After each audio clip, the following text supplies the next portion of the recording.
نحمده ونصلي على رسوله الكريم اما بعد فاعوذ بالله من الشيطان الرجيم بسم الله الرحمن الرحيم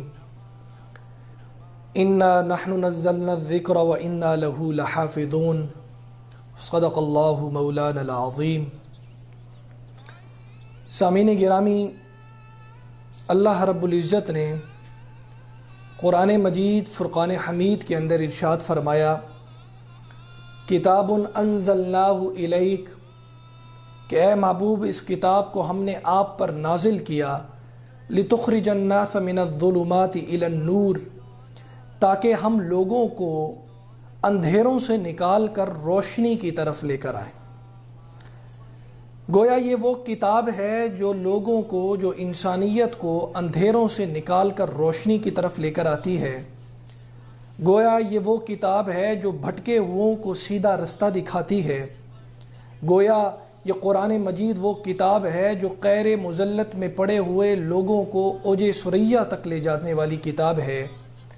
گویا یہ وہ کتاب ہے جو روٹھے ہوئوں کو اپنے اللہ سے ملانے والی کتاب ہے۔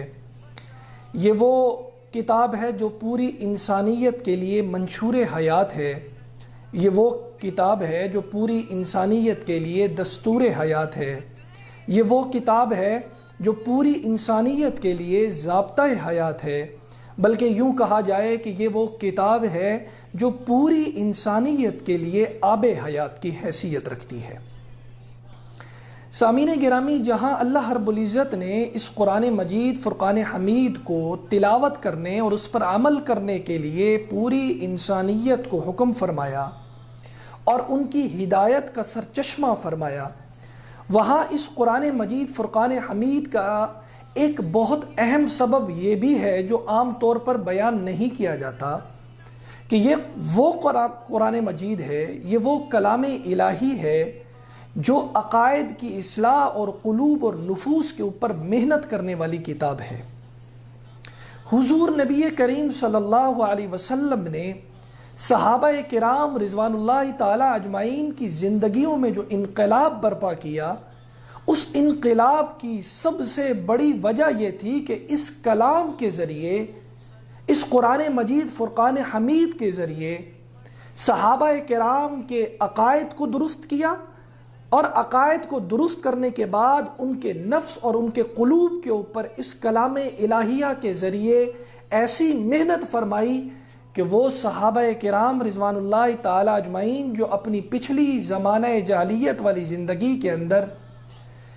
ایک مزاج اور ایک طبیعت رکھنے والے نہیں تھے، جن کی زندگیوں میں بے چینیاں تھیں، جو رہزن تھے وہ رہبر بن گئے، جو چور اور ڈاکوؤں کے نام سے مشہور تھے وہی عزتوں کے سب سے بڑے محافظ بن گئے۔ یہی وجہ ہے سامعین گرامی کہ اللہ رب العزت کے اس محبوب علیہ السلام نے جب صحابہ کرام رضوان اللہ تعالی اجمعین کے قلوب پر، ان کے نفوس پر محنت کی، اس کا نتیجہ جو سب سے اہم اور سب سے اعلیٰ و افضل ہے وہ یہ ہے کہ ان صحابہ کرام رضوان اللہ تعالی اجمعین کے دلوں سے اس دنیا کی محبت کو نکال باہر پھینکا گیا۔ یہی وجہ ہے کہ صحابہ کرام رضوان اللہ تعالی اجمعین کی زندگیوں میں ہم نے پریکٹیکلی دیکھا کہ ایک طرف ان کے سامنے دنیا کی تمام زینتیں، مال و متاع پڑا ہے، اور دوسری طرف ایک مٹی کا ڈھیر پڑا ہے، تو اس دنیا کی قیمت، اس دنیا کی زینت کی قیمت ان صحابہ کرام رضوان اللہ تعالی اجمعین کے ہاں اس مٹی کے ڈھیر سے زیادہ نہیں تھی۔ یہ وہ قلوب کے اوپر محنت تھی جو آپ علیہ السلام نے فرمائی۔ یہی وجہ ہے ایک مرتبہ حضرت علی رضی اللہ تعالی عنہ بیت المال کے اندر گئے اور دیکھا کہ خزانے کا عالم کیا ہے، تو دیکھا سونے اور چاندی کے ڈھیر لگے ہیں، پوری دولت مال کے اندر پڑی ہے، خزانے کے اندر پڑی ہے، تو آپ کے دل کے اندر ایک عجیب سی بے چینی ہو گئی، اور آپ نے اس مال و دولت کو مخاطب کر کے فرمایا کہ اے مال، تو ہمارے دلوں کے اندر اپنا روب پیدا نہیں کر سکتا، تیری عزت ہمارے لیے کیا ہے؟ وہ آپ نے فوراً خزانچی کو بلا کر فرمایا اسے پورے مدینہ کے لوگوں کے اندر تقسیم کر دو، غربا بیوہ عورتوں کے اندر تقسیم کر دو، اور پھر مال سے مخاطب ہو کر فرمایا یہی تیری وہ عزت احترام ہمارے دل کے اندر ہے کہ یہ مال لوگوں کے کام آنے والا ہے، ہمارے اوپر کسی قسم کا کوئی روب رکھنے والا نہیں۔ ایک اور واقعے کے اندر حضرت جابر رضی اللہ تعالیٰ عنہ، یہ صحابہ کرام میں مالدار صحابہ کرام میں شمار ہوتا تھا ان کا، ایک دن بڑی طبیعت کے اندر بے چینی تھی۔ آپ کی زوجہ جو کہ صحابیہ تھیں، انہوں نے پوچھا کہ حضرت خیریت ہے؟ میں آپ کی بے چینی محسوس کر رہی ہوں، 1-2 دن ہو گئے آپ کا دل بہت بے چین ہے۔ آپ نے فرمایا میرے پاس اس وقت یہ جو مال و دولت موجود ہے مجھے یہ چین سے بیٹھنے نہیں دیتا۔ صحابیہ تھیں، ان کی بھی تربیت ہوئی تھی، ہماری آج کی عورتوں کی طرح نہیں کہ مال و دولت کو اکٹھا کرنے کے لیے وہ پلاننگ کرتے پھرے۔ آپ نے فرمایا صحابیہ رسول ہے، عرض کرنے لگی حضرت پھر ایک کام کیجئے، اس مال و دولت کو جو آپ کے دل کو اطمینان نہیں بخشنے دیتا آپ اسے مدینہ کی بیواؤں میں تقسیم کر دیجئے۔ آپ فوراً خوش ہوئے، فرمایا اچھا، خزانچی کو بلایا، 6 لاکھ درہم 6 لاکھ درہم ایک ہی رات کے اندر مدینہ کی بیوہ عورتوں کے اندر تقسیم کر دی، اور پھر واپس آئے بڑے حشاش بشاش مزاج اور طبیعت کے اندر، اپنی اہلیہ مبارکہ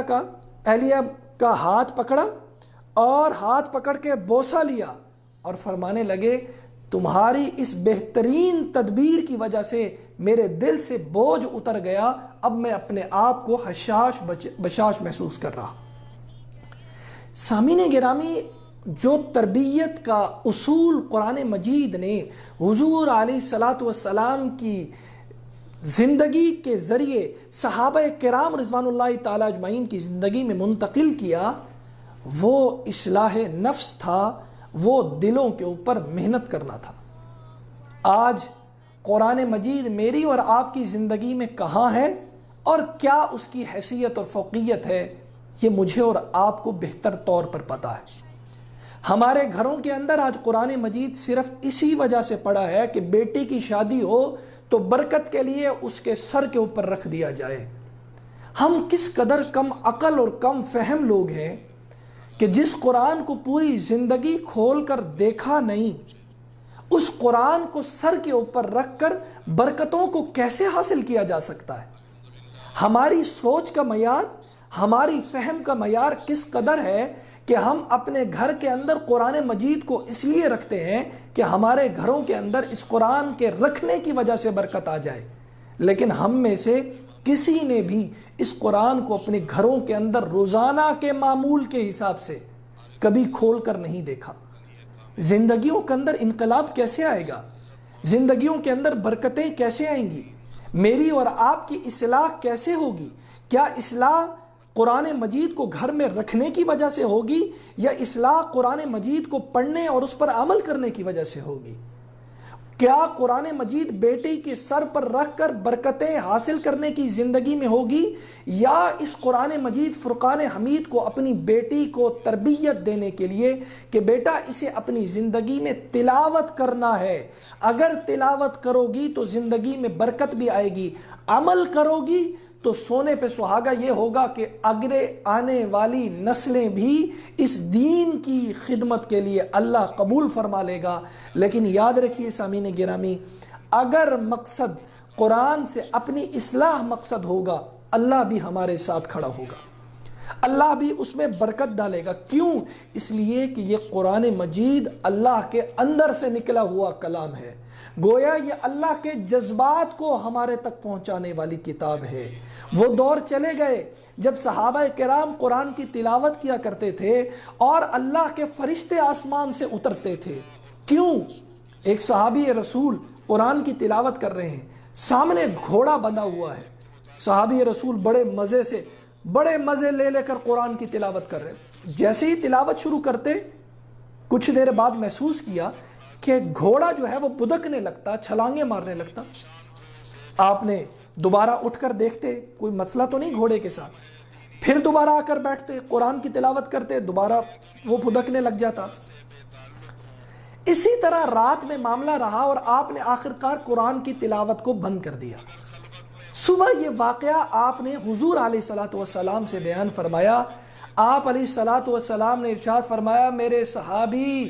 اگر تم اسی طرح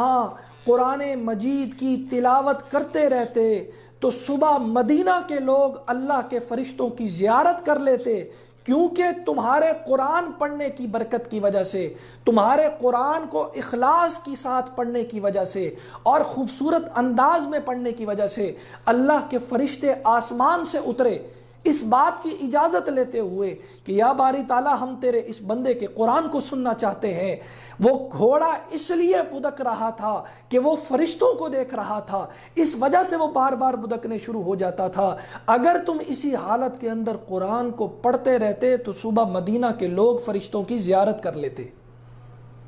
یہ قرآن کے پڑھنے والوں کا یہ جذبہ اور اخلاص تھا۔ آج زندگیوں کے اندر بے برکتیاں میری اور آپ کی اس لیے ہے کہ نہ ہی وہ اخلاص ہے اور نہ ہی وہ سبب کہ میں اس قرآن کو پڑھ کر اپنے دل اور اپنے قلوب کو اپنی اصلاح کا ذریعہ بنا لوں۔ آج مجھے اور آپ کو ضرورت ہے سامعین گرامی، اس قرآن کو اپنی زندگی میں صرف تلاوت کرنے کے لیے نہیں بلکہ عمل کرنے کے لیے اپنی زندگی میں لانے کی۔ اللہ رب العزت اس قرآن کو سیکھنے کی، اس پر عمل کرنے کی، اس کی تلاوت کرنے کی، روزمرہ کی زندگی میں قرآن مجید کے احکامات کو لانے کی توفیق عطا فرمائے۔ وآخر دعوانا ان الحمد للہ رب العالمین۔